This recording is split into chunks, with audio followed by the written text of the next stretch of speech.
What's going on, guys? We are Tottenham TV here, back again with another episode of the HOTSPAR with John Cooper. John, how you doing, mate? You still getting over the weekend? It's going to take me a while to get over the weekend, as it does with every Spurs game at the moment. Because every bad performance now is just like furthers the narrative of toxicity and losing the dressing room, and like each defeat seems to be, when each bad performance is another nail in the coffin at the moment. Do you believe that though, or do you just think that's just inevitable when you're on a bit of a bad run? That people say you've perceived that kind of atmosphere, or do you think? No, I think it genuinely is going toxic? I agree with you. I think a lot of it is perception. Yeah. But how can you run away from the potential toxicity in the dressing room when Lloris has openly talked about it, hasn't he? He's openly spoken about the dressing room not being united as it used to be under Pochettino or peak Pochettino, and it's hard to run away from that. That is not totally Jose's fault, because the squad was already fractured under the latter stages of Poch, so that fracture was already seeped into the squad. But at the moment, it seems to be that Jose seems to be exacerbating the issue. What do you think? Firstly, what do you think was the first fracture? When was the moment that you thought it did fracture under Poch? Then, I think the first time we definitely saw glimpses was that Danny Rose interview. That was the first time I think that there started to be something seeping through the squad, because he was coming out and saying things which other players obviously weren't saying publicly, like how they're paid, how the board treat transfers and stuff. He doesn't want Spurs to sign players who they have to Google. They're not paid compared to the quality, compared to opposition teams, and that's a frustration in the dressing room. And he has come out since then and apologised, but what he also said, more importantly, was his opinion he's not the only one in the dressing room who thought those kind of things. And that was back in, I think, 2017. So that was kind of the start of the downward trajectory of the club. It's all Danny Rose. Huh? It's all Danny Rose. No, it's not all Danny Rose. I'm not saying it's all Danny Rose. I'm saying that's the first time I saw the fractures. I was like, okay, something's going on here. We were able to maintain a certain level, but it was still a downward trajectory. So we were second, then it was like a bit of a drop off third, then a bit more of a drop off fourth, and now we are where we are. And I think the cracks started to show a few years ago, but we're only really seeing now the consequences, not dealing with it. Not dealing with it. It can't be all just because of a few scuffles behind the scenes. I mean, it's lots of things, isn't it? I mean, it's the fact that the lack of we didn't replace certain positions, didn't really replace Walker. I think that played a massive part. The players got older. I think there's a few things combined, but maybe that was the start of a few, like the discontent in the squad. If you look at our defence, Walker and Trippier have been replaced with Aurier and Doherty. Exactly. Right? Yeah. Jan Vertonghen and Alderweireld have been replaced with Dyer and Sanchez. Like, there's been constant downgrades at the back, and that needs to be sorted out. And that's a lot of it is down to the board and not getting players in who would upgrade us or who, again, see us compete, and is always going for the cheaper option, always going for the option which has a lot of risk to it, and always going for the option that yes, will balance the books, but more often than not won't help us succeed in the ways we need it to, basically. And a lot of the time that's what we're seeing. Guys, if you're watching the stream as well, make sure to like the stream, scroll down and smash that like button. It really does help support the channel, and it really does help with the YouTube algorithms, and it helps really helps support us and helps the stream be seen. If you are enjoying the content, we do daily uploads, daily live streams. We do watch-alongs for every single game, following the highs and lows of every single game. So really do appreciate all the lows and the lows, as my brother was saying this season. But I really would appreciate if you do scroll down and hit that like button, and if you're enjoying the content, hit that subscribe button as well. Can I just read out something by Jordan, because he's a regular follower. He comes up with some good comments. He says, so what needs to be addressed first? Clearing out Deadwood, replacing manager, or restructuring behind the scenes? Look, if we're not going to keep Mourinho, then he has to be the first one to go, because we need to have that structure in place in the summer so we can build into the new season. We can't be sacking Mourinho like midway through the summer or anything like that. It has to happen very quickly. So in that sense, Mourinho has to go first. Whether we do back Mourinho or not, I'm still. What do you think now? Because I mean, it's been a while now. We've been on a bit of a roller coaster this season. Yeah, it's sort of it's coming to a bit of a crash landing. But well, actually, I posed this question on Twitter, and I wonder if I put it out on a poll. And actually, let's get up on the phone. But I want to know your answer to this. So I posed the question. I want your answer, Steve. I want to. Okay, I will give you my answer in a second. I want to know your answer. So I posed the question. Hypothetical: if sacking Jose in the summer meant that we had less money to spend on transfers due to how much sacking Jose Mourinho would cost, what would you do? Would you rather appoint a new manager and have a bit less money, or stick with Jose and maybe have a bit more money? I can see why you've written it that way. I'm asking. It's just a hypothetical. That's sort of wriggling out of it a little bit. Why? Wriggling out why? I don't know. It's kind of, you've written that in a way that's almost, it snookers you. You know. That's why it's the perfect question. You've done that deliberately. No, it's not deliberate because look. Let's be honest, right? It is a reality. Is it not a reality that sacking Mourinho is going to cost a lot of money? Yeah. Exactly. So is it not a reality that if we do spend 30 million on sacking Mourinho, we will have less money to spend in the summer? Well, it depends how much they want to speculate. You know. What do you mean? I mean, as in like invest. You know, it depends how much speculate to accumulate. Mm-hmm. They might see it as though get rid of Levy, but then like put some money. Not Levy, Mourinho. You mean? Sorry, Mourinho. Yeah. Sorry. Levy's going to sack himself. If Levy wants to get rid of Mourinho, but then think I'm going to invest in this in the hope that we will get Champions League the next season and bring in maybe like a different, like a more of a project manager, someone that can rebuild it from the ground up. He might be willing to speculate to accumulate, like put that money in, without having to. But surely at this stage he knows if he's going to stick with Mourinho, he needs to invest. Otherwise, there's no point sticking with him. Well, I mean, I've never thought he was the right man, and I did actually see all this coming, almost like perfectly. This is how I saw things playing out. But I would still say that I still think, as bad as it's been, I still think you've got to give him another transfer window. Well, if you haven't seen the poll, would you? Don't look at the screen. So I would say keep. You say keep, but I reckon Mourinho, it's probably, more money. I reckon recency bias. I reckon. And the wheels are falling off. I think a lot of people would just want him gone. Well, at the moment, there's been 874 votes so far. 53% say they'd rather keep Jose and have more money. Yeah. 47% say new manager, less money. You've hoodwinked us for that. I've hoodwinked all of you. Well done. That's a Simi special on that. No, but I think it is a reality that we could be facing. But in terms of Super Jose, chat, by the way. Super chat. Yeah. 1 sec. Just before it gets buried. Yeah. Josh Andre 26 says, do you think Jose could have taken our squad under Poch further than he did, or is this a tactic problem with Jose? That's something I'd like to talk to you about during this HOTSPAR. Mm-hmm. You know? I mean, because I mean, do you want to talk about this now, or was there something you had queued up?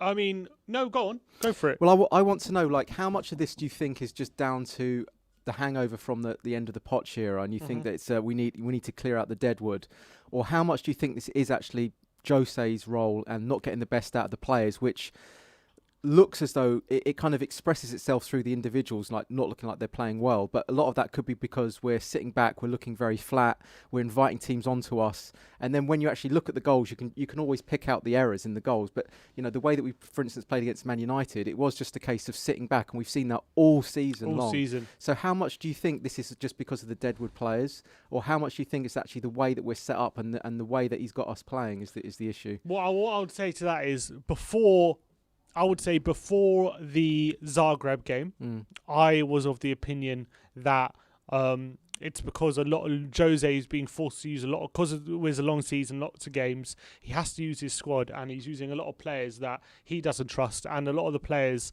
that Pochettino that was selling out Pochettino at the end of his tenure, and that was causing of problems. And I was hoping that once we went to a game a week and he could use just 11 players that he fully believes in, or use 11 players who are still on side, if he still has 11 players still on side, then that if he could show from now to the end of the season, he can get results when players are playing his way with his methods, then for me, that would prove that it was more of a squad thing. However, the Newcastle performance and the United performance kind of tell me now that this isn't just a playing staff issue, and that Mourinho has to take responsibility for how the team is set up and how the team are looking on the ball. Because yes, well, I'm surprised it's taken you that long to see that.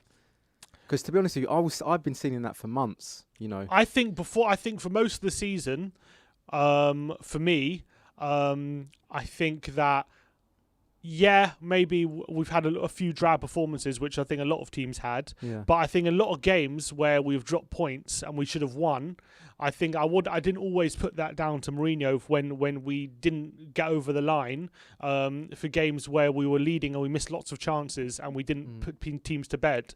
I didn't put all that on Mourinho. However, recently, looking back, would you actually looking back on it, you still wouldn't? No, not all of them. A few of them maybe, but not all of them. Right, I think a lot of games we have played well enough to win. I would say for most of the season, we've got the goal up and we've sat back and rested on it and tried to like fall over the finish line, trying to like see it. When you hear the expression to see out the game, you know, that's actually there's a game plan behind that. There's a way of setting up and making sure you're quite watertight. But when we've tried to hold on to the lead, it's like there's no real game plan. It's almost just we stop playing, we're jogging around, and we're just, you know, we're batting off flies in the 18-yard box, but we're not actually looking that strong and robust. And this has been coming, hasn't it? Yeah, but that for me is more of the fact that we've been so poor at holding on to leads. Yes, Mourinho has to take culpability because he sets up the team that way, but it is a lot of it is also down to the quality you have in defence. I think if we had a better quality defence, then a lot of those leads we would have kept, and I think we'd be comfortably top 4 if we had a better defence. I really do. I think we'd be comfortably top 4 if we did have a better defence, and I think that's even proved by the fact that we've lost so many leads in the last 10 minutes. I think if we had a defenders with stronger mentality, more proven and a higher calibre, then yeah, I think and all the calibre Jose is used to anyway, these points would at least be cut in half. We had it last season though as well with Vertonghen and Toby. It was exactly the same thing. We couldn't hold on to a lead. Last season it was about getting leads, to be honest, rather than hanging on to them. I can't remember the stats. But we were very leaky, we were extremely leaky last season. I mean, I would say that. Yeah, but Vertonghen was on his last legs, wasn't he? Yeah, but I would still say he's a better centre back than what we've got now. You know, I don't know. I saw him for Benfica against Arsenal. I wasn't that impressed. I'd rather have Vertonghen from last year than Sanchez or Dyer. I don't know. Look, Vertonghen was getting roasted. Look, you could put it down to his injury. Concussion, maybe, yeah, because that's what he said. Yeah. But the fact of the matter is, that's what I remember. One game against Chelsea at Stamford Bridge when we lost 2-1. Mason Mount had him on toast that whole game, and I remember really it was such an awkward watch. And remember that one game against I think Southampton it was. He got taken off after like an hour, and he was like on the bench, like he'd had his hands like that, like really unhappy. Yeah, but how many times have teams had Dyer and Sanchez on toast this season? Yeah, no, I'm not disagreeing with you. You could make a croque monsieur out of my those. My point is, right, from 2017, we had a great defence. Walker, Toby, Jan, Rose, all in their prime. We've replaced Walker and Trippier with Doherty and Aurier. Yeah, no doubt. We've actually downgraded the first. Our second choice then is now better than our first choice now. That is a big issue. Yeah, that's awful. That is awful. A big issue. But I think even if you were to get 2 quality centre-backs in, it's not going to stop you sitting back and inviting teams onto you. No, but it will stop us leaking as many goals as we are. Yeah, a few more. Yeah, a lot definitely. more, I think. Yeah, okay. A lot more. And then, all of a sudden, I think we're comfortably, for me, this is how I think. I don't think we're challenging for titles if just with an improved defence, but we would be comfortably top 4, and then you can build on that. But right now... Comfortably top 4 this season, though, but it might change next season. You might not be able to get away with it next season, you know? That's the issue, you know? I just think that... Yeah, but it's easier to see the process, is my point. For me, it's this. The whole team looked in second halves of games, especially when we're holding on to a lead. They actually stopped playing. That is for me 95% of the problem with Spurs at the moment isn't the centre backs. It's the fact that there's a lack of game plan. There's a lack of progression on the ball.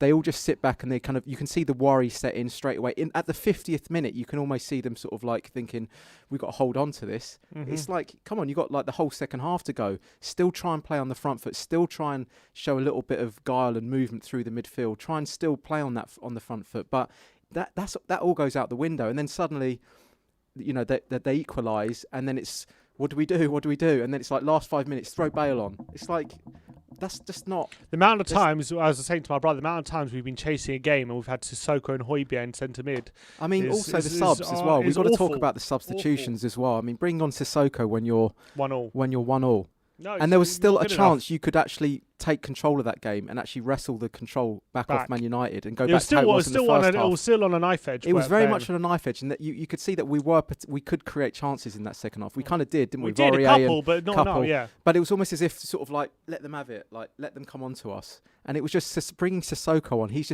What he's going to do is just like put us a little bit more on the back foot. He's going to be a little bit more sideways and backwards, and that's what happened. And then it was like, Bale, 5 minutes to go. To me, that's... I agree. I don't... Tell me how that's a mastermind tactician. Because the reason why he brought on Sissoko, it was out of here, but it was because, if you notice, Pogba was having an absolute field day throughout that whole game. He was getting he was terrorising us. He was getting in all sorts of positions. We couldn't track him. Every time he got on the ball, he was creating stuff. No one was getting near him. So he brought on Sissoko to try and give us more legs in midfield, so we can cover those kind of spaces where Pogba and Bruno are picking up. That was the thinking behind it. But at 1-1 in a game where we need to win, I agree. She shouldn't have done that, but I can understand the thinking behind it. And it didn't work, obviously. But I think a lot of the time he has trying to basically cover for our defence because he doesn't have enough trust in our defence. That's what he's trying to do. But ultimately, football, especially when we're in the chasing back, is about getting the wins on the board. It's not about holding the result you have. It's about being able to get the result, win games. And when you're always playing with fear like that, it's never going to conduce an environment where you're looking to win. It's always going to be, how can we stop the opposition as opposed to how can we hurt them? And that's always my frustration with Mourinho. However, what I would say is, that's a frustration, a problem. Maybe it's not easy to watch, but I think... Well, it didn't work though, did it? It didn't work. It didn't work. And we've seen that before when he's brought Sissoko on. What I would say is this season, right, as a general plan, it hasn't worked, but it doesn't mean it can't work. So I think it can work. I just don't think we have the players to pull that off. And it's his fault for not playing to our strengths. Yeah, and also like playing Dyer as well. You know, we all know that was the wrong decision for whatever reason, like backroom, discontent. Yeah, but let's be honest. We knew, we could see that there was going to be some kind of moment in that game. Everyone knew, yeah. You know, Dyer, he looks as though he's having a good game. He puts in some blocks. He looks kind of sturdy, doesn't he? But then we all kind of knew at some point in that game he'd be ball watching. He'd get caught out, and he'd be a little bit slow to react, and they'd probably score. And that happened, you know, and that annoys me. Why? I mean, ball watching again. But we, as a fan base, we all knew as soon as we saw Dyer, we went, this isn't going to go well for us today. Yeah, but then again, I hear that. But on one hand, people criticising him for playing players, and they're criticising him for sticking with players too long, and then they're criticising him because he keeps chopping and changing. It's like he can't win with this defence. Yeah, but we're not asking to chop and change. We're just saying keep Toby in the side. That's what we're saying. He can't play every game, Toby. He should, not every single game, but when he's fit, he should be playing. I don't know. That's the last two games. I don't know what's going on with Toby, in all honesty. But what I would say is, of the centre backs he has to choose from, Sanchez and Dyer have to play like a decent amount. Have to play because we only have so many options. So they do have to play quite a lot, and they continually letting him down, both of them. So what is he supposed to do? You can't banish him because he's got no one else. He's got Toby and Roderby. We've had a lot of games this season. They can't play Toby Roden every game, especially Toby. He can't play every single season, but I mean every single game during the season. But he could be playing him the last, couple of games. He could have played Toby. He does. It feels like he's freezing him out. That's the issue that I have. I don't know why he's doing that, but we have looked better with Toby, but it hasn't exactly been like against Arsenal. We played Toby, and he wasn't exactly amazing, was it? Like it's not. He's still our best centre back though. That's he is our best. You've got to play your strongest teams if they're fit. No, and I just don't think he did that. I agree with that, but I don't know. I don't know what the reason is he's not playing Toby, and you can definitely criticise him for underusing him or in certain places. I mean, it's not like he's never played this season, let's be honest. He's played like 20 league games out of 30, which you should probably argue he should be playing more, but it's not like he's never played. And it's not like when he has played, we've defended amazingly every game. We have defended better. He does sturdy the ship. I know there's a couple of games where, like the Everton FA Cup game, but I thought we're a bit unlucky in that game. But when he plays, it does seem to calm the defence down a little bit. I think he does take control of the defence, He is a leader. in a way. He is pointing. He's marshalling the players around. But remember, around him. there was a long time we were playing Dyer and Toby together at the beginning of the season, and that's when we were defending well. But what happened was, because of their lack of pace, that was being blamed for us dropping deeper and deeper and deeper in games. And then we tried to get higher up the pitch by using Sanchez because he has a bit more a recovery pace than Dyer or Toby, but then he keeps making more mistakes. So it's a balancing act you got, because when we had Toby, we have to drop a lot further but back, I feel, a lot of the time. I don't know, it's difficult. But I can understand that is something you can criticize. That's a frustration for me. And also, it's not just that. It's when you're watching us play, and I've said this for like a number of weeks now, it doesn't feel like Spurs anymore. It's not enjoyable to watch. It's almost miserable watching us, isn't it? But it was miserable at the back end of Poch. It was miserable. Yeah, the very tail end. So I would say apart from obviously the Champions League run, for the final year. Yeah, when the wheels were coming off. Yeah, it was miserable. I remember me and my brother were going, and we were depressed. I know, but that's at the end of his reign. You know, that's when the manager's coming to the end of his reign. But Mourinho's been there like 2 seasons now, and you know he's got enough time to impart his style, his personality, his identity on the team. And what we're seeing is there's no. Okay, we had a little uptick in performances and form at the beginning part of the season, but it's just gone back to being it's just dead. It just looks a bit dead. You know, we might pull a result out against a Burnley or a West Brom, but apart from that, there's a real lack of fitness and sharpness about us as well. That is definitely true. That's true. You can see that they just don't look fit. After about like the 60th minute, you can see them looking really leggy. You know, maybe that's because we used to be super fit, and now it's like not. Well, I remember an article came out that in Poch's final few days, it was in the Athletic, and it was about the players apparently complaining that they were sick of Pochettino's double sessions, and they were sick of always coming in for double sessions and being overworked. And then a few weeks ago, there was another article in the Athletic about Jose, and they were saying now they're sick of not being worked hard enough by Jose. It's like. Maybe at what point do these players have to take responsibility? Well, maybe they just need to be somewhere in the middle. Maybe just instead of being 2 training sessions. Yeah, but do you think if we brought in a Nagelsmann or a Simeone, they're not going to work the players just as hard as Poch did, or even harder? Maybe. I don't understand what these players expect. Well, I just think that Jose probably isn't working hard enough on the fitness side. I think that was an issue that. Gollum mentioned Ole Gunnar Solskjaer when he came in. The team wasn't fit enough, and that was one of the first things he addressed. So yeah, because he has this, that maybe he's not getting the. He has this tactical periodization, Mourinho, that he works with, where pretty much everything he does on the training pitch is with the ball. As opposed to working on fitness and making sure you're at your sharpest, that kind of stuff, which is what Pochettino did. A lot of it was gym work and making sure you're super fit in double sessions. Mourinho was all more about tactical working with the ball. So every situation on the pitch, you'll kind of have a plan for you know how to deal with. Yeah, Jose. But we haven't seen any of that actually applied, have we? That's the worrying thing. And also, someone that's meant to be the master tactician, he's able to see out games no matter what, win at any cost, being able to shut up shop and close out. It doesn't matter how good the opposition and close out any given moment.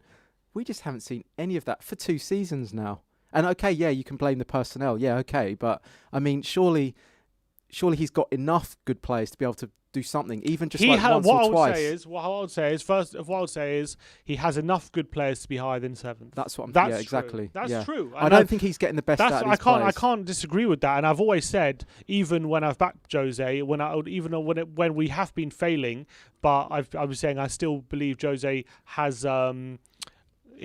Should be given more time, and I still believe he can be good with us. I've always said, we're 7th now. If we're still 7th come the end of the season, I will agree that way it's not good enough, and he can't. But would you give him another window at that point? Would you give him another window, Sim?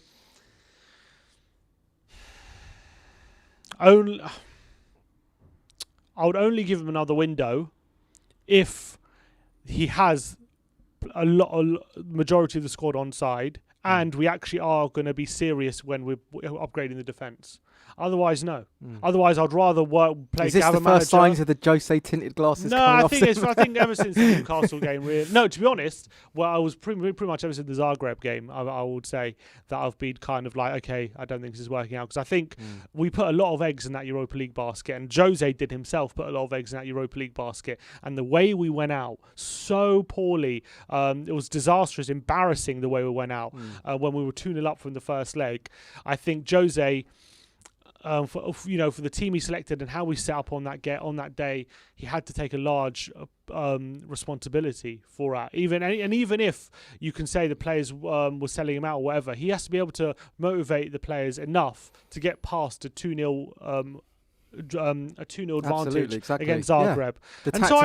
The tactical mastermind can't even do that. No, but I do believe there's still a very good football head there. I still believe. What he's do you see in coach. him though? I mean, I'm not disagreeing with you. Like, I actually think that potentially you should give him another transfer window, just that he can finish off the job that he was here to do and the project that he sees it. And then if he can't do it after the second transfer window, then you've got to say, this is built in your image. This is your team now, and it's still failing. Who have you got to blame now? Yeah. You know what I mean? Or you could cut it short before he got that opportunity, and you kind of bring in someone at the beginning of the season to completely rebuild it.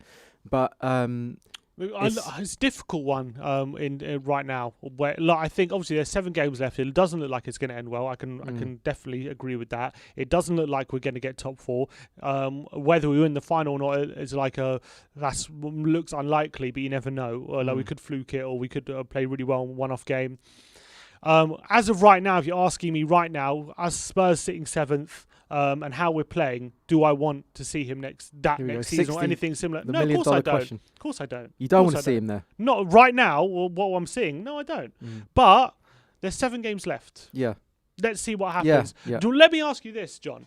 First of all, let's get some super chats. This has been such a roller coaster season, though, isn't it? I've got a question for you, John. I'll ask you in a minute, because a lot of people have seen it all. Let me go through a few super chats. Trophies. Tom Crook says, open on opinion on selling Kane if it funds a rebuild. I say yeah.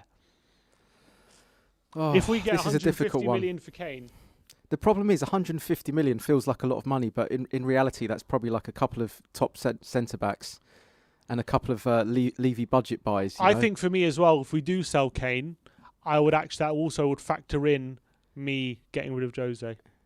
Because I think Jose relies on people like Kane. He likes a big striker up front. He likes someone like Kane who's very physical, who likes to hold the ball up, who can do everything, Carlo. Like Drogba used to do. He used to do everything up front. Kane can do that. He's reliant on Kane. He's relying on a lot on those kind of characters as well. Whereas if we had a younger manager who could work on a budget, who maybe plays a bit more progressive football, they would be able to, for example, play Son up front and be successful there. Exactly, yeah. So if we are going to sell Kane, I would get rid of Mourinho. If we're keeping Kane, I think that's more of a case of keeping Mourinho. Yeah, I can agree with that. Yeah, I do think that there is life after Kane. As much as I would be heartbroken to see him go, every team has to go through this where they lose most teams when they lose their top player.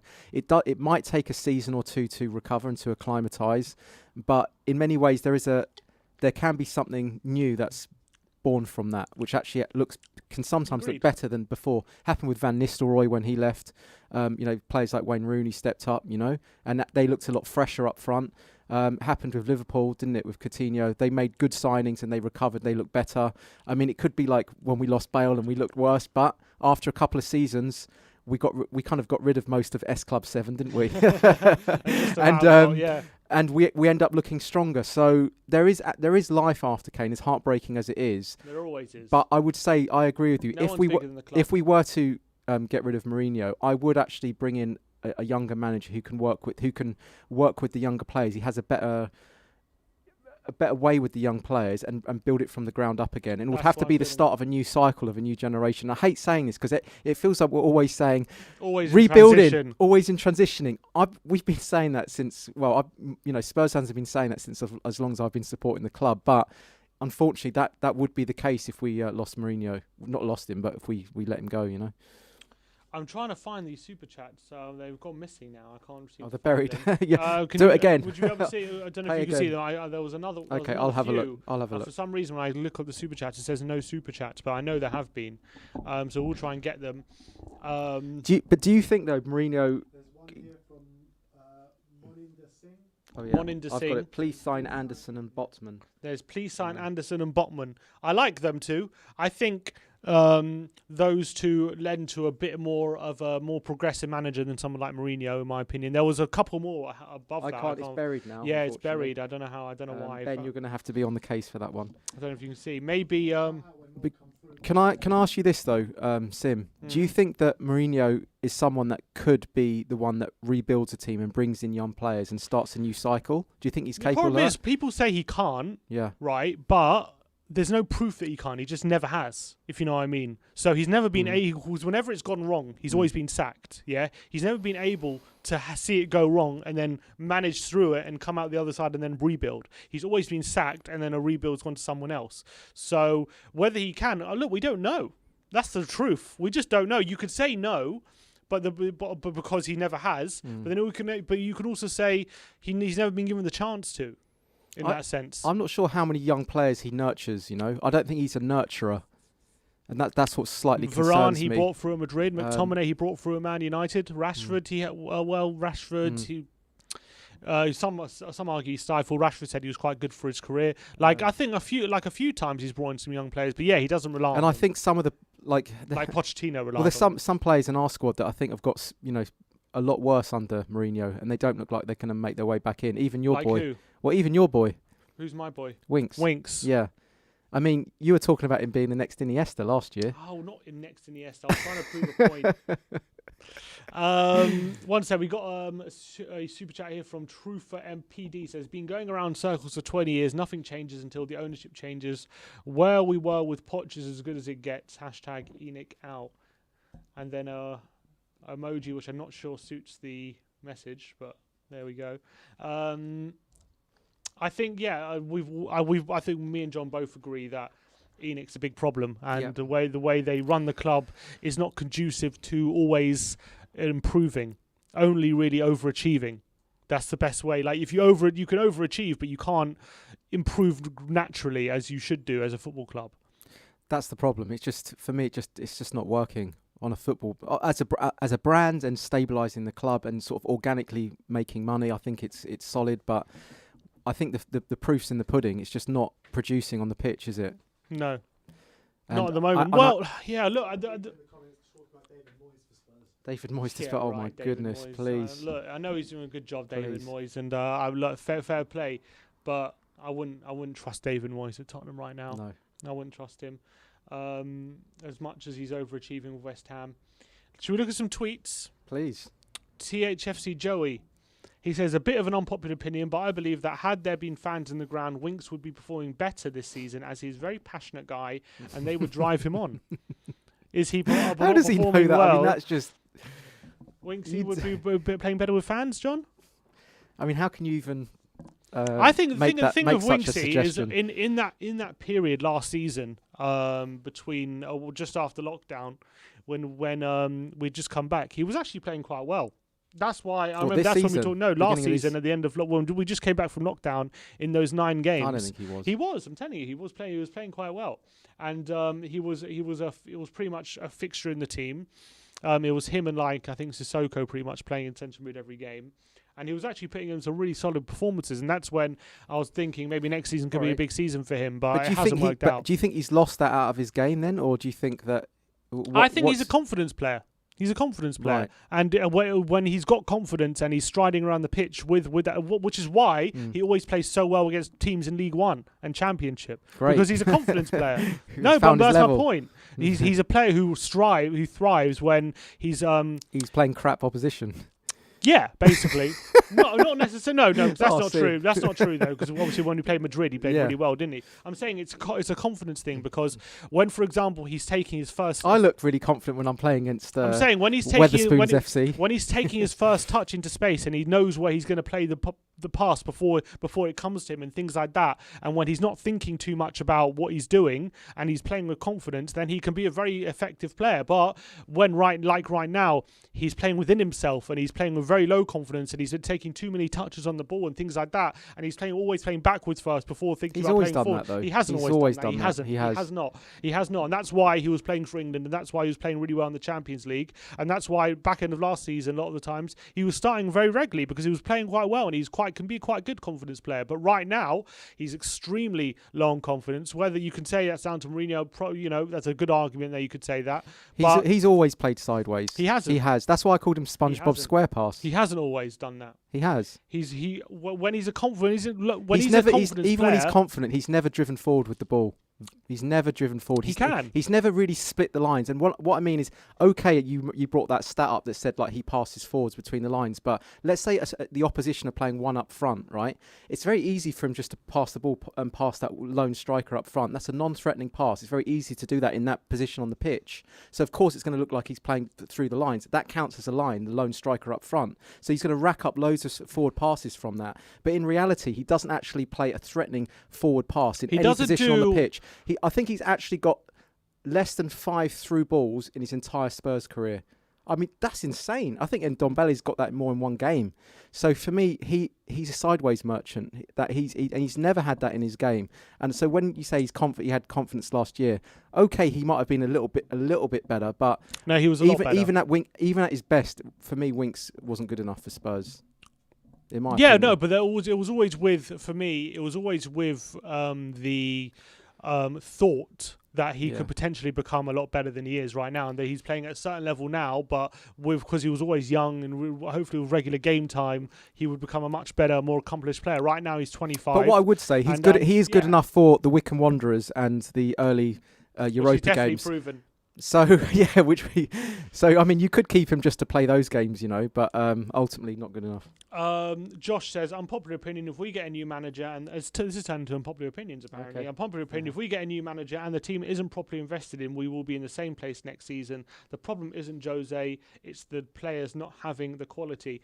I would say in defence, yes, but I'm sorry. I'm when we have players like Ndombele, Højbjerg, Lo Celso, I know he's been injured, but Lo Celso, Kane, Son, Bale, Lamela, Lucas, Bergwijn. Though I know, that is a very talented set of attacking players. And we're not getting the best out of them, are we? We're not. We're just not. We're not getting the best out of this lot. That is the simple fact of the truth. And you don't need to get the best out of them to win football matches if you can hold out the opposition, like clearly the game plan has been in a lot of games. And if we had a better defence, we would be able to. But the fact of the matter is, this defence isn't good enough to trust it to hold on to leads. So if that's the case, you need to start scoring more goals. You need to make sure you're more than a goal ahead going into those last 10 minutes. Otherwise, what's going to happen is we're going to be put under too much pressure and we're going to ultimately cave in, which has happened countless amount of times. And I think that's something that Jose ultimately has got very, very wrong in his time at Tottenham. He just hasn't got. I mean, there's enough creative talent in there to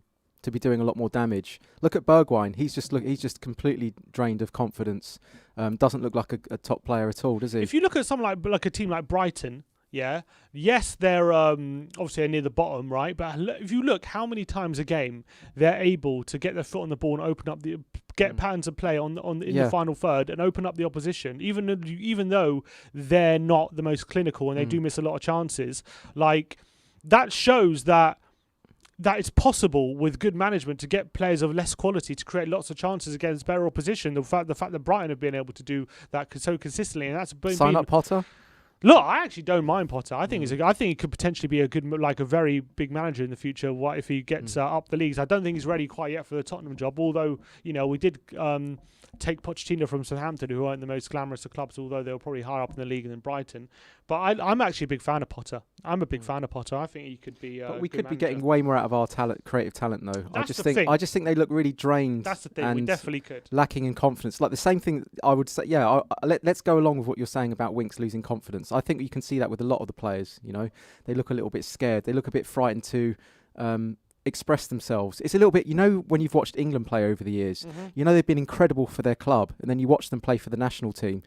And I'm talking about, when we had the golden generation.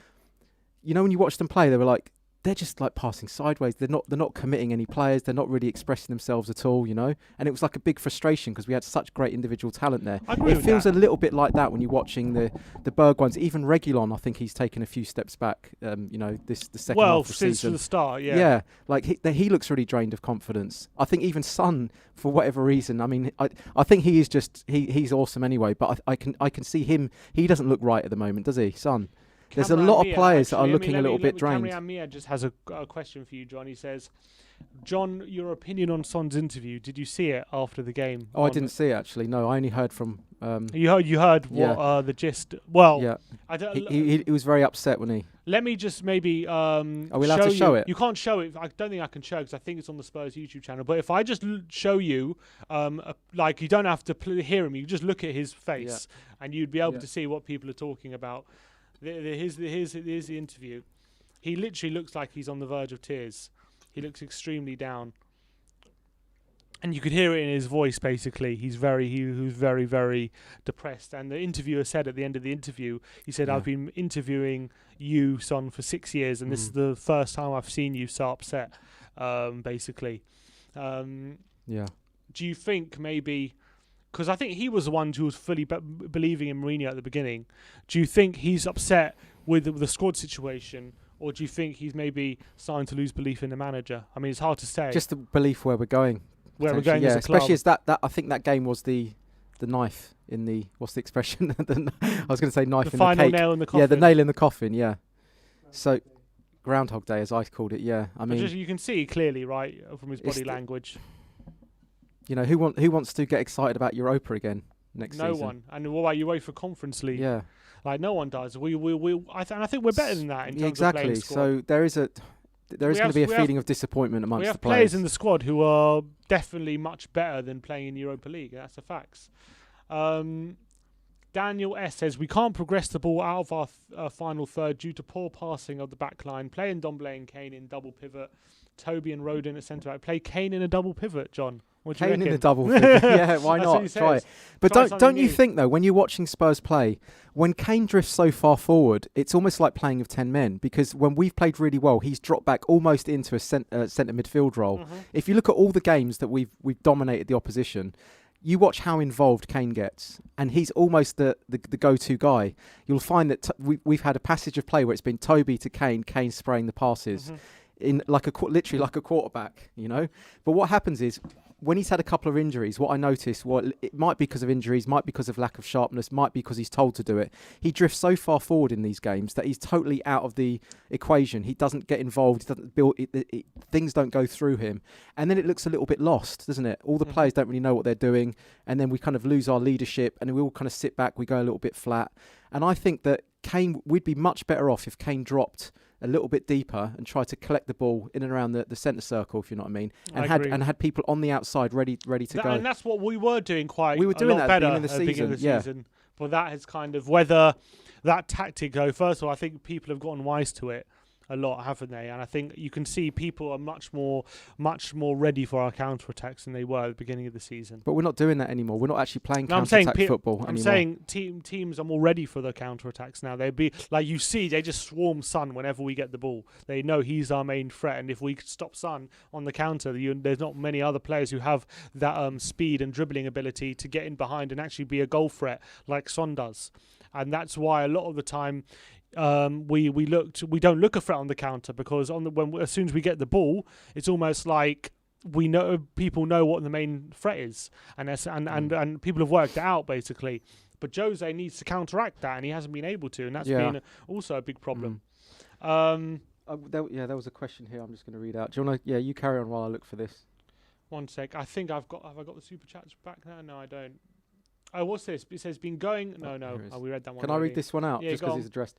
John Mate, Poch was ready to go in the next level, as he said many times, and clearly people were holding him back from doing that at Spurs and chose to get rid of him instead of listening to him. That name is just a bunch of letters. I can't read that out, your name. But yeah, I mean, we've spoken about that. It would have been nice if he was given the war chest to go to the next level and create that new generation, bring in the players that he needs. But he wasn't given that luxury, was he? Mm-hmm. He was just keeping it going on a shoestring. And I think he got fed up. But we would have all have loved to see Poch being given that money. We all know what he could have done with it. We know what he could. Yeah, that's what's the frustrating thing about that. Yes, he was like tactically a little bit inept. I think in the big games, Poch for me, I think he was a little bit naive. But you know, it would have been great to see him freshen up the team, freshen up the squad with the players. You know, he thought we needed. And get a better, exactly. Yeah. Because I think he was draining every ounce of quality from that squad that he was able to drain, and he couldn't drain anymore basically, and he needed to freshen things up to get a high level, to get the performance levels back to where they were. Yeah. And unfortunately, I think the club let him down in that sense. Arjun THFC on Twitter says, how many times we win 1-0 in matches? Jose's plan against top six is get early lead, hold the lead, get them on the counter, but our defence keeps conceding. We are playing attacking football against the bottom half teams. I think that's majority true. I think against the top half teams, that's been a massive failing of us. The fact that we've lost, I think, the last 7, isn't it? Apart from Villa game, we've lost like the last 7 against top half teams. Shows that we. Whether I don't know if it's tactically or probably is tactically, we're left wanting in these games. I think I don't fancy us when we're 1-0 up anymore. No, I just don't fancy us. I don't trust us. Yeah, it's happened so many times that it's almost like now it's because it's happened so many times. It's almost like being 1-0 up is a negative in a way. Like for example, that game against Palace, right? Mourinho said at half time, because if you remember that game, we conceded literally on half time, right? And it was 1-0 to Spurs. Benteke scored on half time, and we ended up winning the game 4-1 because we were forced to come out to attack in the second half. Mourinho kind of said conceding that goal was almost like a positive because it forced us to come out to attack instead of actually holding on to the lead. And it's almost like because we've conceded so many 1-goal leads, it's almost like conceding. It's almost like being 1-0 up to the last 10 minutes. It's actually a negative thing. But you know what? That's always, for me, supporting Spurs has always been like that. Ever since, I remember that in 1987, I think we scored in the first minute, right? And I remember it was like everyone's just going. I mean, I was very young at the time, but when you watch that back, everyone will agree with this. They'll say we scored too early. I mean, any other team, you wouldn't say that. You'd say, brilliant, we scored. But when it's Spurs, you're like, oh God, we scored. You know, it's but what I would you never say fancy us to have that that mentality to hold on. We've seen that all throughout every Spurs generation we've seen. When we've got the goal up, you always think backs to the wall. What I'll say is to defend Mourinho is that the fact that we've taken so many leads and the fact that we're always in a position to win the game, for me, I think you have to give some sort of credit to him on that sense that we're always so many times you are actually in position to win these games, because it's not easy to continuously consistently get into those positions to win the games, whereas a lot of the time are fighting to be in those positions and going into the last 10 minutes as opposed to having something to hold on to. So I think the way he's coached the team in a way that we are in the lead so often is a credit to him, but the way he's managed those situations has been a massive failing. But I don't think, obviously he's not going to get credit when we keep giving up leads. I understand that. But what I would say is people, I think, don't realise that being so consistently in the lead going to the last 15 minutes of games,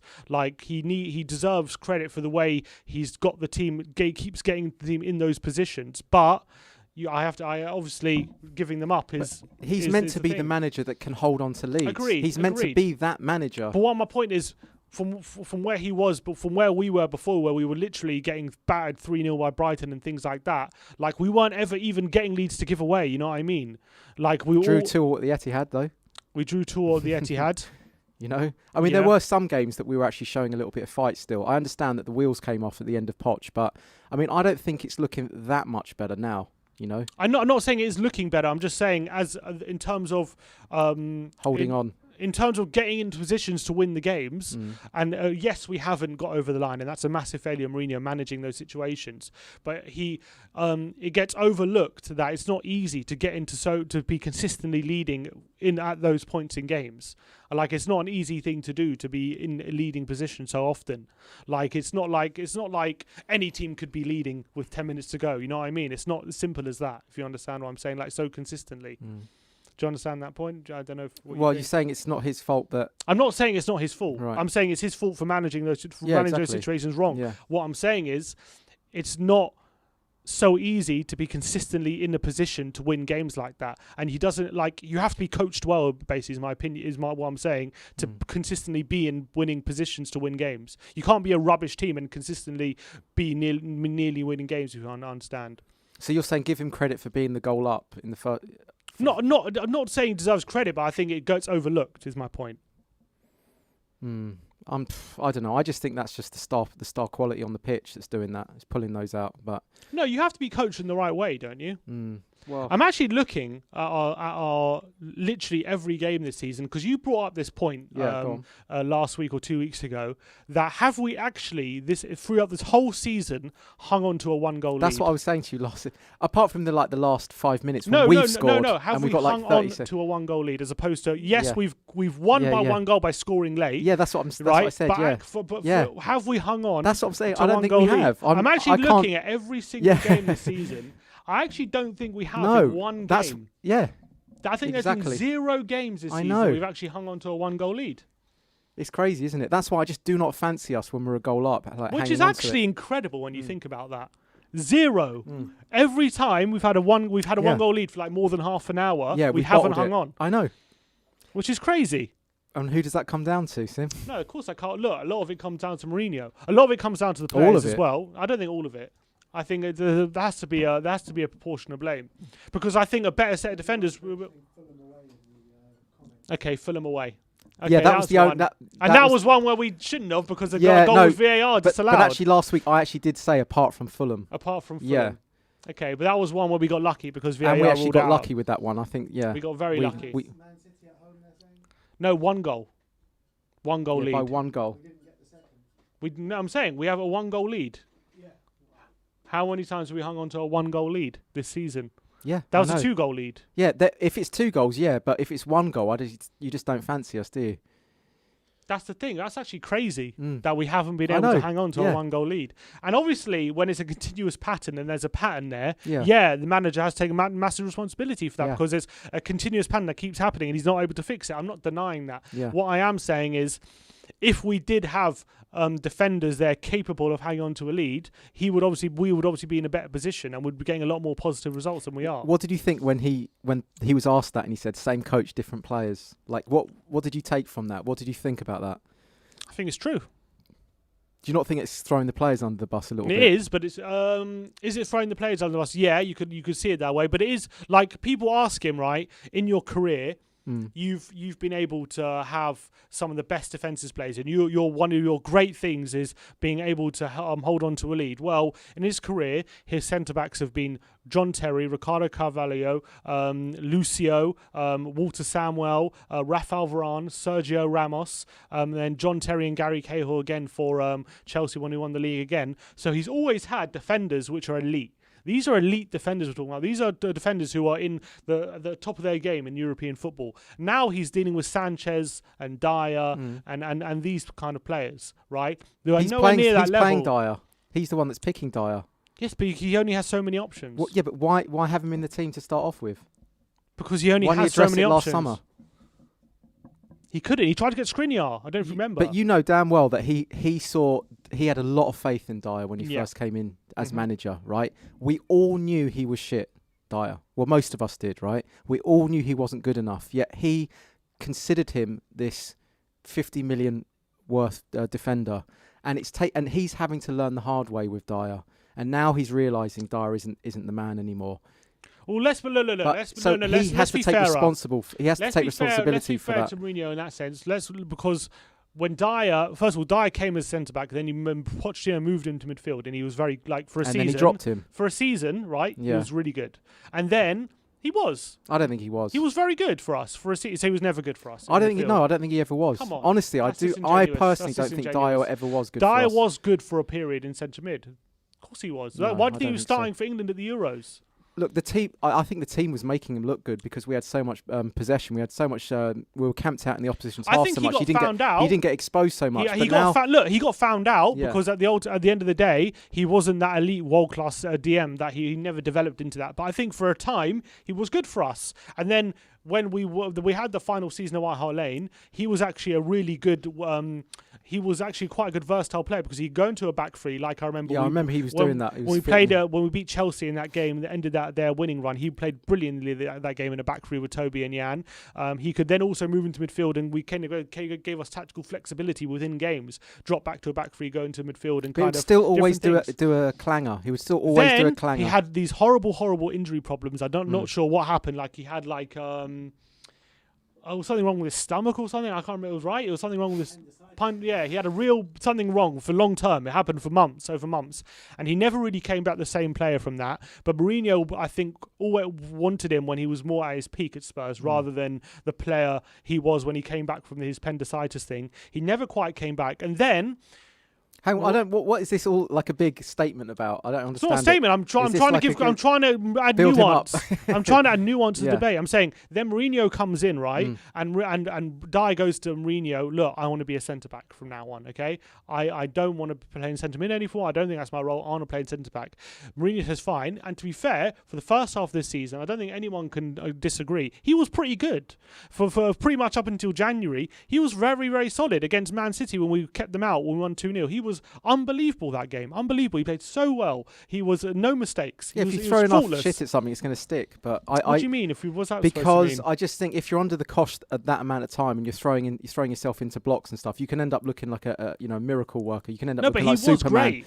But for me, you could still see the clangers. You could see it in the Newcastle game very early on in the season. That wasn't a clanger, though. Come on, that was unfair. A clanger, though. That was unfair. But it wasn't a penalty. But he had that in him. He's always had that in him. It's not like that's something new. It doesn't surprise us when he does that. He's always done little stupid back passes to Lloris and getting us in trouble. Even in 2015, was it 15? I think we signed him the first season, 2015 was the first. 2014 was the first season we had him, Yeah, so even in the first season, you could see he's not an intelligent player. He doesn't have that high IQ. I'm not disagreeing with you. And he does get you into trouble. I'm not disagreeing with any of that. And I just think that Mourinho came in and he put a lot of faith in him, where a lot of us could see that he's actually putting a lot of faith in Dyer. I don't see that. Did he have a choice to? And he could have actually gone out there and made more of a point of bringing in a centre back. Oh, mate, Hitchin was there in Italy negotiating for Skriniar. He clearly wanted him. We talked about that transfer window being a 9 out of 10 transfer window. Now we're saying, we didn't address the major areas of that of the squad. So there was a feeling of this is okay. We've got Dyer we've got Dyer at the back. Mourinho's got a lot of faith in him. We'll be okay. But now he's having to learn the hard way because Dyer isn't mustard, is he? No, he's not. We all know that. But to be fair to Mourinho, as someone said, hindsight is 20/20. But I'm saying to be fair to Mourinho for the first half of the season, maybe he made one or two mistakes. He made a few mistakes. I'm not saying he was faultless, but I'm saying by and large he was actually having a pretty good season up until January. He was, and then you got a lot of Dyer supporters in the comments section. I'm just saying, once he started consistently making mistakes, then Mourinho said, "Okay, I'm going to have to drop you because you keep letting us down." And I think it all came to a head after that Chelsea game, really. Where that clanger really was a big moment in the season for him. But I don't think Mourinho. What I'm saying is Mourinho hasn't blindly trusted Dyer. It's not been blind. Will you want to keep him or not? Would you keep Dyer? No, I'll tell him.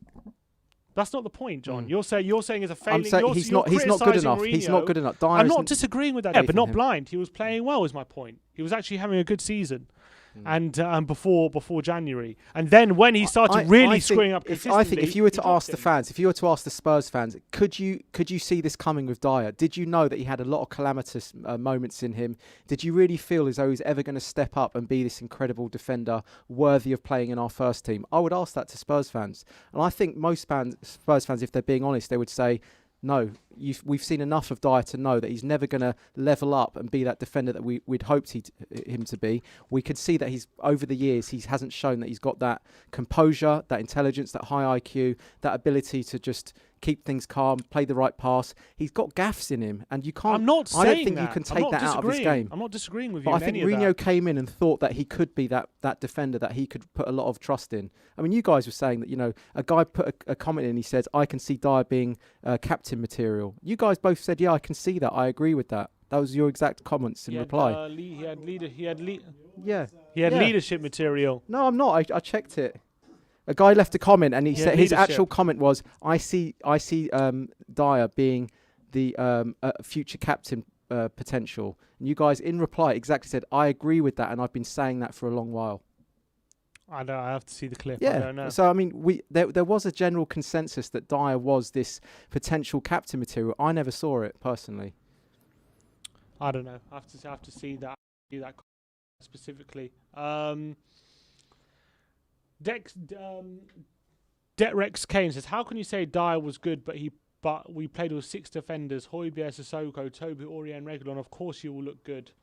Well, you say that, but we've continually screwed up when we sit back. So you can't just say we look bad because we sitting back, and then say, "Oh, well, of course he's going to look good because we're sitting back." It doesn't quite make sense. That's kind of hypocritical. How could he's saying how he's questioning you, isn't he? Then? I know. Yeah, he's questioning me, but I'm saying you can't but say Dyer only look good because we're sitting back, and then say the defenders are only screwing up because we're sitting back so much. You understand? I don't really follow that. He's saying Dyer only look good because we're sitting back, right? But then on the flip side, a lot of fans are saying, well, the Spurs defenders are only making so many mistakes because we're sitting back. I don't think he looks bad just because he's sitting back. I just think he just isn't good enough, personally. No, I'm just saying, I'm replying to that point. He says, how can you say Dyer look good when he's one of 6 defenders, basically? Right? That's what he's saying. He's saying... I think we should move on from Dyer. Okay, he's becoming dour and Dyer. Should we let's look at... Can I ask you about what... Okay, go on. Go on. No, go on. What do you want to ask? Sim for Prime Minister we got here.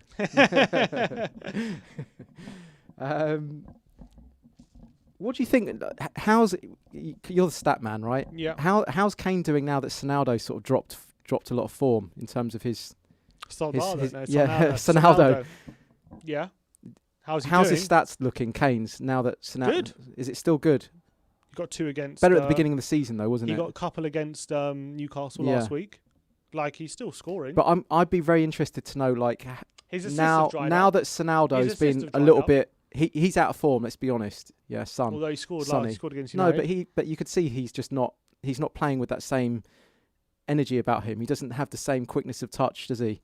Son. He's not committing the defenders as much. You can see that he has fallen off a little bit. Maybe he's just knackered. But I would like to know, do you think that... How's Kane's overall stats been doing in the last few weeks compared to the beginning part of the season when Sonny was absolutely electric? In his last 5 games, what would you envisage his stats like? I'm asking don't cherry pick just 5 games. You said the last few weeks. That's the last 5 games. Let's just go back. Let's say the last 3 months. That's not a few weeks. That's 3 months. A big period. That's 12 weeks. Yeah, so that's not a few weeks. That's a big chunk of the season. Okay, let's do last 3 months. That's when I think that Son started to look a little bit leggy. If you go back 3 months, what is that? That's what are we now? April. So the reason I'm asking this is I'd quite like to know is how much of Kane's statistics, like his goals and his assists, have been correlating with the fact that Son's been playing well. When Son hasn't looked well, has Kane's stats still been looking good? Last 5 games, Kane has 5 goals, 2 assists.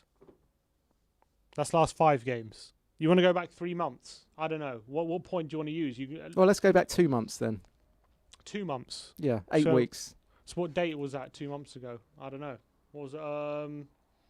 The point I'm trying to make... You want to do last 8 games? Well, look, whilst you look at it, the point I'm trying to make is I actually think that the partnership Son and Kane had was so brilliant that they made each other's stats look good. But I think if one of them starts to drop off a little bit, it will negatively impact the other player's stats. Let's say goals and assists. Is 6 goals and 2 assists for Kane. That's pretty good. I mean, I don't know. You can pretty much take any period of the season. His stats are gonna look good. The only period really is he went 3 games without a goal, but that's because he didn't play 2 of them because he was injured. Other than that, because it's a shame, but I have noticed Son really dip a little bit. Maybe even since I think it was the Liverpool game where he missed, didn't he? Or it got chalked off. The Liverpool game. Oh, hang on, no, he scored and then. No, he got chalked off first minute. Yeah. So I think ever since then he's looked a little... There's something's been missing from Son's game. I can't put my finger on what that is, but he doesn't really take on his man. I haven't really seen him take on his man so much. He sort of gets caught with his back to goal and he's got players around him. He just ends up like passing backwards and then sort of helping out the team down, getting back and getting in position in defence, getting there for the second ball. But he's lost a little bit of that. Do you know what I mean, Sim? Have you noticed that? Yeah, I think he's not kind of getting in goal-scoring positions. He's just doing kind of what Bergwijn did towards the end when he was playing his last string of games for us, where he's sort of he's not making any mistakes, but he's not actually committing the committing the defenders. I know what you mean. So He's becoming a bit more anonymous recently. Although I thought against United, he scored and he could have scored another one where Henderson made a save. I just think he's not as. I love Son, but I think at the beginning of the season, how effective he was at finishing was off the charts. I've never seen anything like it. I told Ben, I remember, we were like 10 games into the season. I said there is no way that Son can keep up this goal conversion. Yeah, no way. He burnt out. Way too high, and that was a massive problem. I think he's just burnt out. I think burnt out, and also maybe everyone's lost a little bit of faith with where we're going as a team, at the moment. But maybe.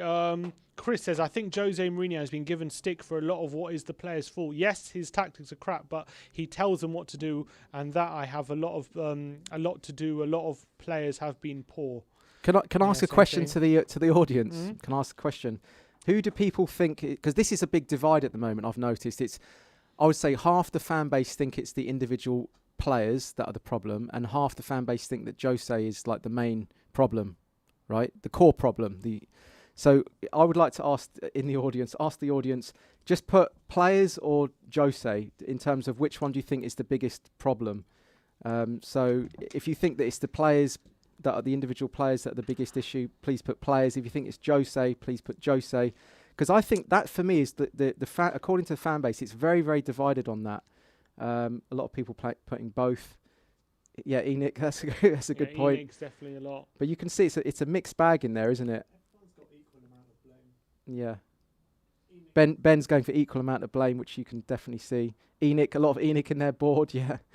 Split between the three. Yeah, it's actually that's a good point, Ben, mate. It's an equal split between the three, isn't it? You know. So you think it's more ENIC than it is the other two? Yeah, I agree. I think it has to. That's what we said. Yeah, we had a hierarchy. Yeah, we did our hierarchy a few weeks ago, and we said that. Hierarchy of problems. That was one of the beginning ones. But there, in terms of just if you had to pick out of those two at the moment, if you could take ENIC and the board out of it, I think it's a kind of a mixed bag. Yeah, it's a mixed bag. I think between Jose and the players it's equal. And people are putting Levy now. We've got loads of Levy's.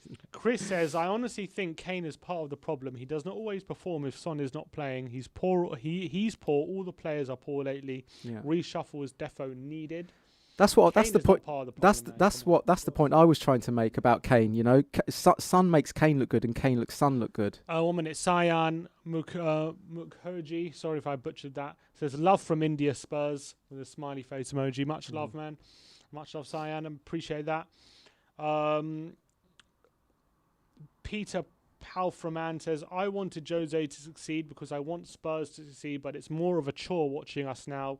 It's hard to watch. Enough is enough. I don't deny it's hard for us to watch. Although I do think a lot of it is down to perception in terms of results. Like, for example, when we played like Burnley and Palace, we weren't hard to watch. Like, it was good. We played good football. We can play good football at times, but a lot of the time when we're losing and like we're struggling to create chances, it can be very hard to watch. Yeah, I agree with that. I think when we get pressed a little bit, we look really weak, I think.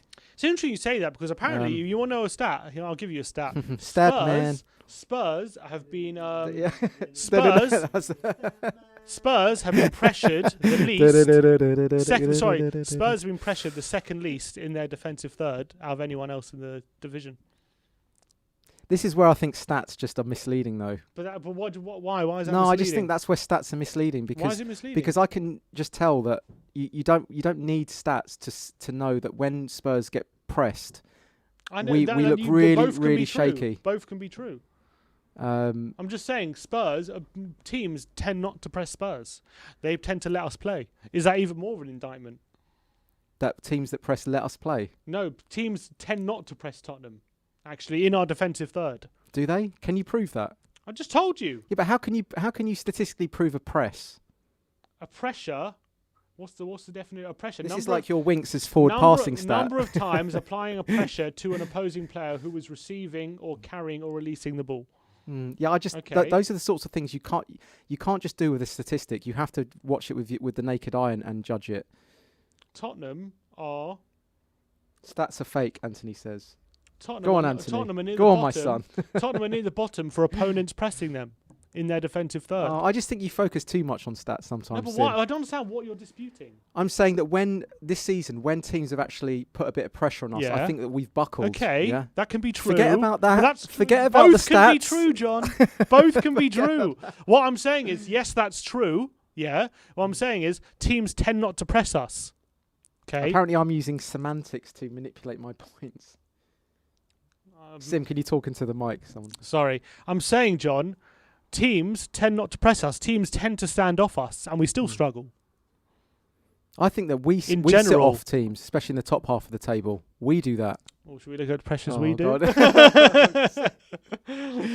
But you've seen that all season long. We've been dominated against the teams that are higher than us in the league. Oh yeah, go for it. It is true. We do tend to sit off. Premier League title once every decade for 3 decades. Premier League title once every decade for 3 decades. Would you rather win? Yeah. Yeah. Shout out Bob Spur TV. Yeah, big regular. Bob Spur. Go on. Premier League. Well, Sid, you know it. You just say it. Okay, go on. It's one Premier League title. Would you rather? Okay, and also everyone in the comments, you can write this. Would you rather win one Premier League title once every decade for 3 decades? Yeah. Or yes, I'll have that, please. Or 3 consecutive Champions Leagues. 3 consecutive Champions Leagues. Yeah. One Premier League title once a decade for 3 decades, so 3 Premier League titles in 30 years, or I'll 3. Actually, I'll have the 3 Champions Leagues. Yeah, 3 consecutive. Why? Yeah. Why is that? I think that I just would. Is that okay? Why? Explain yourself, John. Because I think that's not many teams have done that. Not many clubs have done that in the history of the competition. Real Madrid have. Yeah, not many teams have done it. Yeah, and I think that's my point. You're now putting yourself amongst those elite teams in the world, the elite clubs in the world. Whereas I don't think a league title every 10 years kind of puts you into that same bracket. But does having more Champions Leagues than any other club in London also make a difference for you? That would be nice. That would be nice. That would be nice. That would be nice. Yeah, that would be good. What would you do? Most people saying Champions League. I said Champions League. Yeah, I agree with you. So I think, because I think a Premier League every 10 years would be nice, but like it doesn't put you in that conversation of like elite clubs. I think 3 Champions Leagues in a row does. Yeah, exactly. It's more spectacular. That's the thing. Yeah, I agree. It's more of a statement. Lots more tweets coming in. Most people saying Champions Leagues, I think. Peter Palfrey, did I read that already? Yeah, I read that one already. Alvin Blocks says, it's often said how players such as Lingard work better in a counter-attacking team such as Brighton or West Ham. So would it be fair to say Mourinho would work better at a club near the bottom? Players willing to give everything, less egos, shut up shop and countable. No, I disagree with that, Alvin.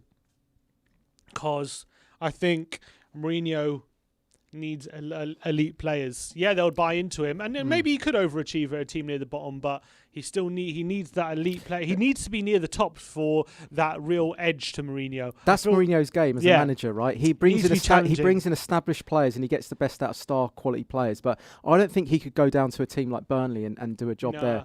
You know, I just don't think he's not the right fit. He can probably keep him up. Maybe, but I actually think there's certain managers that are suited to teams near the bottom end of the table, and there's managers that are better towards, top end of the table, if you know what I mean. I actually don't think they could do each other's jobs. Like Guardiola can manage a team near the bottom and do well. There's certain managers that are actually really good at keeping a team up, or getting them to be promoted from the lower leagues. But I just don't think they don't know how to handle star quality players.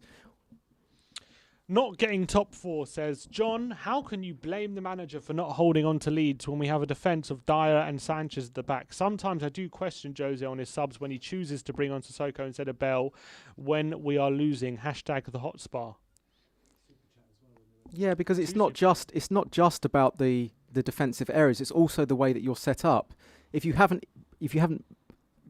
progressed the ball in that whole second half, you're not actually showing any intent to get a second goal. You just kind of you're starting to go into jogging pace, and you're starting to look a little bit unfit, and there's not much work rate off the ball. That is a coaching issue. And yeah, you could say that when they actually do score, that you could actually put that down to the individual errors. But before that, a few stages before that, it was because the whole team went too flat and it had given up almost. It was just almost trying to fall over the finish line. For me, that is a coaching issue, definitely.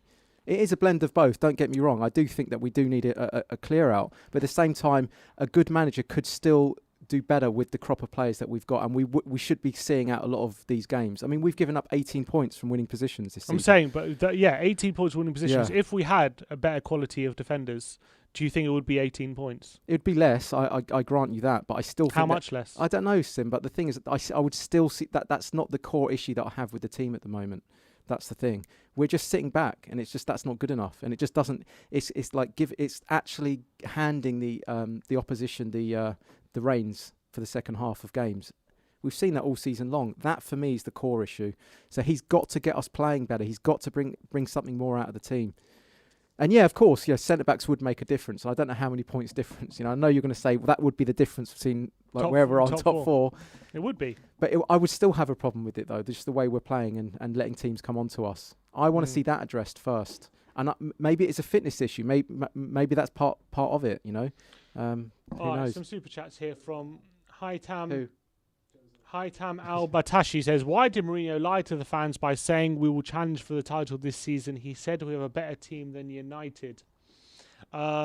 He said we have better players now than he had at Man United. He said, not we have a better team now than Man United. He thought the players were better than they were. I think that's just the reality. We were all in agreement that the crop of players that we had when Mourinho came in was better than the Man United crop of players that went to finish second and win the Europa FA Cup, right? Mm-hmm. We all agree with that. Yeah. So now look at us. What's he done with these players? It's not enough. It's underachieved compared to what he did at Man United. He's underachieved. Here's Ben. It was like in his first couple of days he said that, so he didn't really know. He didn't know, for example, Dele was a lazy trainer and all these things. You know what I mean? Do you think though, if we got in a manager that was a little bit better, like man management, and he could bring the best out of the players and get them playing with a little bit more freedom, do you not think that some of these players that are looking like Deadwood would actually start to now become good players again? A little bit like, well, if you look at like the Juan de Ramos era when that was tanking, you could look at that and go, these players are crap. Mm-hmm. But actually, it was just the way that the manager wasn't getting the best out of these players, right? And then Redknapp came in, just put an arm around his shoulder, and Van der Vaart said, he doesn't do tactics. He doesn't do tactics. He just goes out there, Rafa, you're brilliant, mate. But he gives them confidence, right? How much of this do you think we would then look back at these players and go, do you know what? You're not Deadwood. It was just the manager wasn't bringing the best out of you. It's interesting you say that, because I actually remember this very clearly. When Redknapp came in, right, there was an initial bounce, a very strong bounce, getting the draws against Man United. We won the first game, didn't we? Beat Bolton, first game. Beat Man City away, had a really strong bounce. But we actually went on exactly the same run. We actually got from there was a run from November to January before we were able to address a whole host of issues in the squad. We actually went on a run of 3 points from 8 games with Redknapp in that same season during that same period. I think we finished 7th or 8th though, No, we did, because in January we signed Palacios, we signed Keane and Defoe, and we signed Chimbonda back, and we basically got a whole load of players in and out in January. Did a lot of work in January to save that season. Basically. Yeah, and that's another thing he did. Yeah. Got a lot of players. But my point is... that's a good point that Ben made just there. He says, brought a lot of players that we'd got rid of, right? Because when the whole team's looking like it's tanking, the players look poor, so it looks as though the players should be shipped off. But then when you get the team playing well again, you get these players in, suddenly you go, actually, they were never bad to begin with. It was just because they were in a team that was actually quite poor, wasn't it? They weren't getting the best out of the team. That's not why we sold them. Look at Jermaine Defoe. We didn't sell him because we thought he was poor. We sold him because we had Keane, Berbatov and Bent. Jermaine Defoe was still a quality striker though, wasn't he? Yeah. Am I not on the mic? So what I'm trying to say, how much of this do you think, if we did bring in a manager that could actually put the arm around the shoulder a little bit better, do you think some of these players wouldn't look like Deadwood anymore? My point, before I answer that, I'm saying before I answer that, John, what I was saying is, to take your point from the Juan de Ramos Redknapp, my point is they reverted to type. Yes, they got an initial bounce, which a lot of the time you do get an under manager, but they actually reverted to type before January. So it wasn't as simple as we just got a new manager and everything was plain sailing from then. It wasn't that simple. We had to get a lot of those players out. You can't just judge it on like a snapshot of 2 months. You've got to judge it over a little bit a bigger time than that to actually judge a manager. Judge what a manager's doing with the team. Right, we were awful first 8 games under Ramos. Yeah. We were terrible, and a lot of the players looked awful, and we wanted them he got sacked at the end of that. Mm-hmm. We brought in Harry Redknapp, and there was an initial bounce, right, where we played really well, and the shackles would take whatever. Yeah. But we also had a pretty similar in a very nearly identical run a few months later of 3 points in 8 games, which nearly mirrored the 2 points of 8 games Ramos got. So it proved it wasn't just the manager that was the problem. A lot of the players were the problem. Then in January, what happened was we did a lot of work. We signed 4 or 5 So we should have kept Ramos. I'm not saying we should have kept Ramos. I'm just saying clearly Ramos wasn't the only issue at the time. And yeah, it's easy to remember it like that. And of course it was the right decision because look what Redknapp did. But it wasn't as simple as we got Ramos in and brought Redknapp and it proved it was just the manager. It wasn't that simple. So when a team is actually on a really bad run, it makes. Don't you agree that the players look? It looks as though the players are not good enough. Of course, in a lot of instances, right? Because it's a perception thing. So how much of this do you think is a perception thing? Whereby if you did bring in a manager in that actually got a little bit more out of the team, suddenly do you think these players are no longer deadwood, or do you still think some of these players are just simply not good enough objectively on a good run or on a bad run? Depends which players you're talking about. I mean, could a different manager get any more out of Kane and Son? I would say unlikely. Could a different manager get more out of Højbjerg? I would say unlikely. Could a new manager get any more out of Ndombele? Maybe. I would say unlikely. I think Ndombele is playing pretty good. Could a new manager get any more out of Lucas? I think unlikely. Could a new manager get any more out of Dele Alli? I think a new manager could bring more out of Dele Alli. But Mourinho did. At the beginning, the first few games. But that proves that Mourinho did get into him. But then Dele is up to Dele himself to carry that consistently. Could a manager bring more out of Winks? But the thing is, right, you say could a better man manager bring more out of them? There was no better man manager than Poch. And he couldn't at the end anyway. He may be good for a time, but he didn't at the end. There is no better man manager than Poch. So if Poch couldn't do it, what's to say a different man manager could? I do agree, though. No. We got All right, let's read them. Cyan says it's the Spurs management that needs to change. We cannot go for any trophy unless we get top players rather than searching for alternatives. Then he just says Doherty, full stop. And I think that's definitely right. And then there's one here from Awesome Or. No defence. Do you prefer just attacking like the Everton game? Score 1, they score 1. Score 2, they score 2. So what's the point of scoring if no defence? He's saying, do you think we should not defend? No, is that what he's saying? I didn't understand. Colin Lumsden says, I agree with the stats. If you don't keep the ball, that's what's there for the opponents to press. Our midfield has been unable to keep the ball. That's true. And another one from Paul Gregory says, I also think a lot of the teams around us have improved since United finished second. That's definitely true.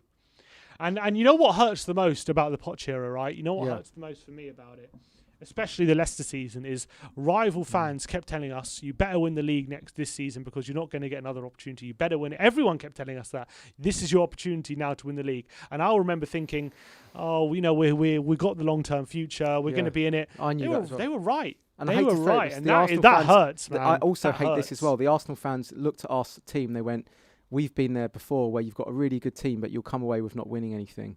And I remember thinking, but I always thought, my heart was saying, my head was saying, they're probably right. This is opportunity. My heart was saying, we're building for the future. We've got a young team. But we're going to dominate.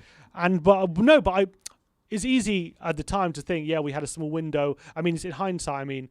But at the time I thought we were building to something. And if we can keep building on this, we're going to actually have a really good future. There was an opportunity for that. But what I'm saying is, there was. But what I'm saying is, I thought it was going to be an opportunity to build on it as opposed to the peak. And what it turns out, it was the peak. That was our peak, unfortunately, But even that season, though, we couldn't hold on to the lead when it really counted. We never had the lead in our hands. Well, let's say for me, the turning point was the Arsenal game at home. You mean that Leicester season? When Kane rips the mask off. I think if we win that game, I think we've got a good chance of winning the league. We had 2 opportunities that same week. We lost to West Ham. And they were down to 10 men as well. I mean, that for me is a bittersweet. When I watch that Kane goal, it's like bittersweet for me. I agree with you completely. Also, Moore says, was really talking about the West Ham no defence. I'm not sure what he's talking. Because he's on the back of. I understand what he's saying, that teams do have to defend and you can't just abandon your defence just because it's bad on the eye. But I think the manner we've The amount we've defended this season has been way too much. But but going back to what I said before, because Anthony Abdorab has mentioned this. How you doing, mate? He says Jose is not the type of manager to put his arm around players. Do you get that? Because I get that. I get that feeling as well. No, it's true, but the problem is that's what one of the biggest criticisms of Pochettino was, is that he was too friendly with the players and he needed to be a bit more harsher with them to really get their winning mentality. At the end, he was too pally with them, and he was too he wasn't strict enough, and he didn't have that ruthlessness. I think he was strict enough. Yeah, maybe. I'm just saying that was a lot of the criticisms at the end. I just think that you see the side of Poch where he is pally and he plays the uncle figure. But I think he was quite strict with them. He was certainly with the fitness regime. He certainly was when it came to freezing players out, like Danny Rose, like Dyer, like Toby. So he did have that streak about him. I think he was quite ruthless, actually, Poch. I actually think he actually had a good balance about him. I agree. I just think I agree. I just think the performances, and the tactics let us down, and we lost our bottle in these games. What I'm saying is, people criticise Jose. Okay, he's not able to put an arm around the shoulder, but with what he's won in the game, who am I to say that's the wrong approach? If you know what I mean. What's the wrong approach? Not putting your arm around the shoulder. Not putting your arm around. When it's worked, if you're good enough, clearly it works.